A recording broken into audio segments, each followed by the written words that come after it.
Olá, sejam bem-vindos, estudantes do sétimo ano, para mais esta aula de História. Eu sou a professora Janaína Jardim e estarei mediando a aula do professor Carlos Neri. Vamos ver a habilidade da aula de hoje? Na tela para vocês, a habilidade.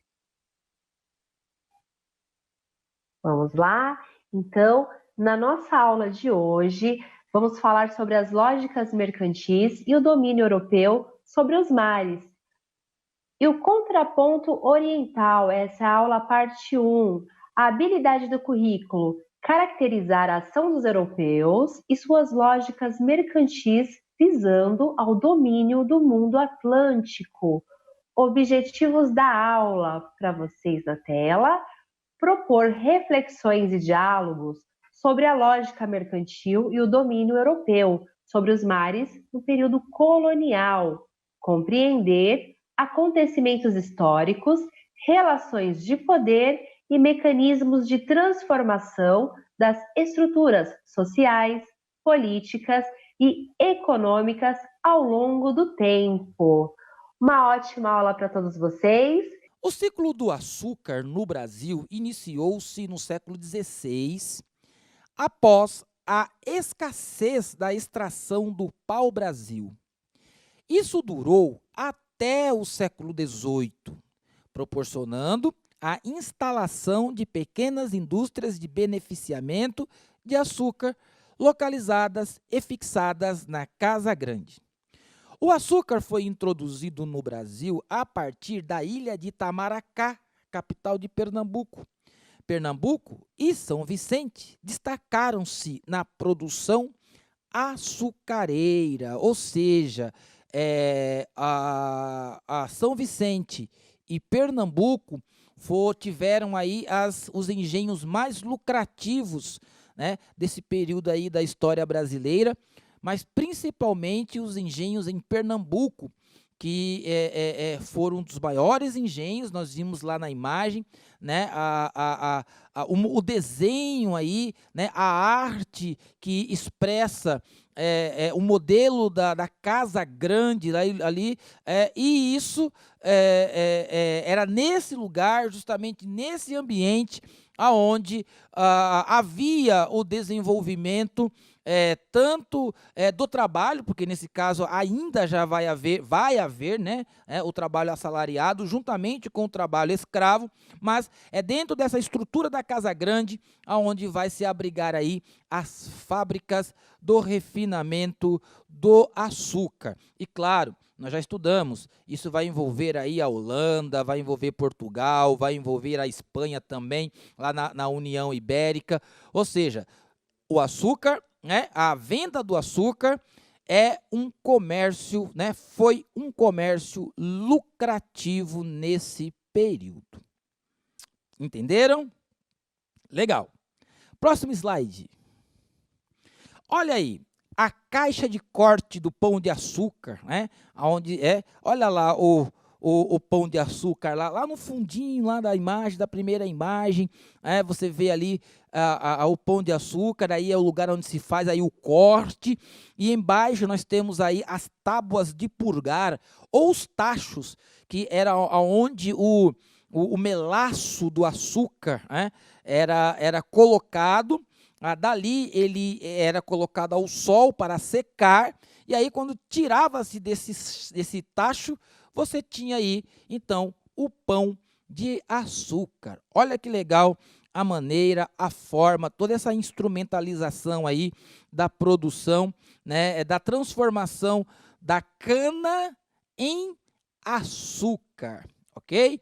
Mas olha, vamos tomar cuidado com o açúcar, viu? Tem que seguir as recomendações. Eu sei que os jovens gostam de comer muitos doces, tem pessoas que gostam aí de muito chocolate. Tudo tem que ser com prudência e na medida certa, ok? Então, nós já vimos aí essa primeira introdução sobre o engenho de açúcar. Vamos dar continuidade no próximo slide. Vejam só, vocês falaram aí sobre a senzala, não é? A senzala, ela está abrigada aí dentro da Casa Grande, do território, do latifúndio onde está localizada a Casa Grande. E nessa imagem, hein, nessa arte, nós conseguimos ver aí alguns departamentos da Casa Grande. Primeiro, a Casa Grande lá em cima, aonde se abriga lá o senhor do engenho, sua família, agregados, pessoas importantes. Um pouco mais ao lado você tem aí a capela onde aos domingos se realizava as missas, batizados, casamentos. E aí embaixo você tem a fábrica de refinamento de açúcar, bem movimentado. Você tem aí os trabalhadores, as pessoas escravizadas, que vinham aí do fluxo do tráfico negreiro da África para o Brasil, mas depois que a estrutura do engenho começa a se erguer, que há aí também a entrada dos bandeirantes na exploração do Brasil, começa a ter também aí um trabalho assalariado, ao lado do trabalho escravo. Você vai ter pessoas que trabalham, pessoas livres que trabalham para o senhor do engenho, né, o dono da Casa Grande, e você tem também um número muito grande de negros vindos da África, pessoas, né, são pessoas que foram escravizadas e subjugadas aí dentro desse trabalho forçado que era o trabalho escravo. Nós temos nessa imagem uma visualização da estrutura da Casa Grande, que era essa estrutura que mantinha todo o funcionamento, toda a organização, toda a logística, tudo estava aí dentro desse formato aí do latifúndio ou da Casa Grande. Legal? Deu para compreender? Próximo slide. Estrutura do engenho colonial. O engenho foi a grande propriedade produtora de açúcar que reuniu os saberes e as práticas agrícolas do beneficiamento ou da produção do açúcar e também da aguardente. A estrutura do engenho era formada pela Casa Grande, onde morava a família do senhor.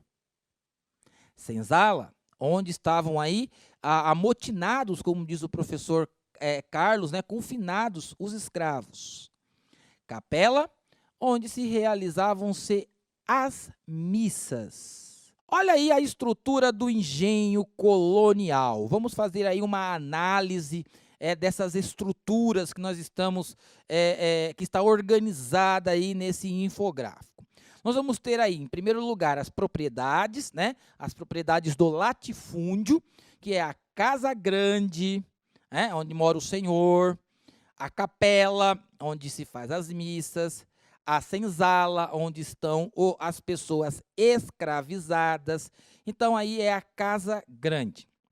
Aí, nós vamos ter aí a fábrica, né? Que vai transformar, vai pegar lá da roça, lá do plantio, vai pegar cana de açúcar, vai transportar em carros de boi lá para a fábrica, e aí haverá todo o processo de transformação da cana em açúcar. Okay? Então, processo de beneficiamento. Em primeiro lugar, a moenda. A moenda, lá no Museu Afro-Brasileiro, existe um protótipo lá, né, de moenda. Eu estive lá com alguns estudantes bem antes da pandemia e aí deu para nós contemplarmos, né, como que era feito o trabalho de moer a cana, com 2 homens trabalhando, né, usando a força braçal. Então, a moenda era o lugar onde era espremida a cana para sair o caldo, né, o tão famoso caldo de cana, né, que eu gosto muito quando vou à feira, né, com máscara, álcool gel, com toda a precaução, mas a moenda era onde se extraía o caldo. Então, se trabalhava aí escravos, lavadeiros e os feitores, os supervisores, né? Qual desses dois aí é a função assalariada? Os lavadeiros e os feitores, que são os supervisores. Os escravos são submetidos ao trabalho forçado. A partir daí, a cana, ela ia para a casa das fornalhas, né? O caldo da cana ia para a casa das fornalhas, ali aonde era colocado ali o carvão e tal, havia uma estrutura para se colocar o caldo de cana, e ali ele era fervido, esse caldo de cana era fervido, ok? Quem trabalhava aí na casa das fornalhas? O mestre de açúcar, o banqueiro, o caldeireiro e os escravos. Então, qual dessas funções são assalariadas? O mestre de açúcar, o banqueiro e o caldeireiro, ok? Os escravos não têm salário, como nós já sabemos. Dali era cozido, era o lugar onde era cozida, né, aquele caldo de cana. A partir daí, esse caldo de cana ia para a casa de purgar.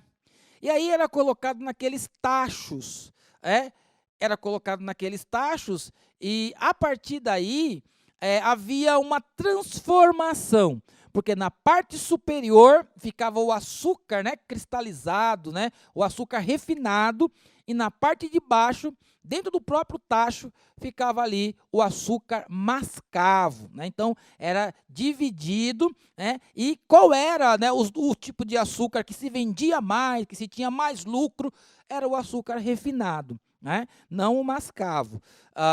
E claro, esses tachos, como nós já vimos, ele ia lá para o sol, ia secar, ia endurecer, ia formar o pão de açúcar, tirando aí o açúcar refinado para a venda, né? O açúcar mascavo também se vendia, mas o refinado era artigo de luxo aí nas exportações para o continente europeu, para a Ásia, era o açúcar. Então, vamos voltar lá na nossa estrutura. E aí nós temos a casa de purgar, a embalagem, quem trabalha ali, os escravos. Deu para compreender? Gente, até a próxima aula, continue estudando.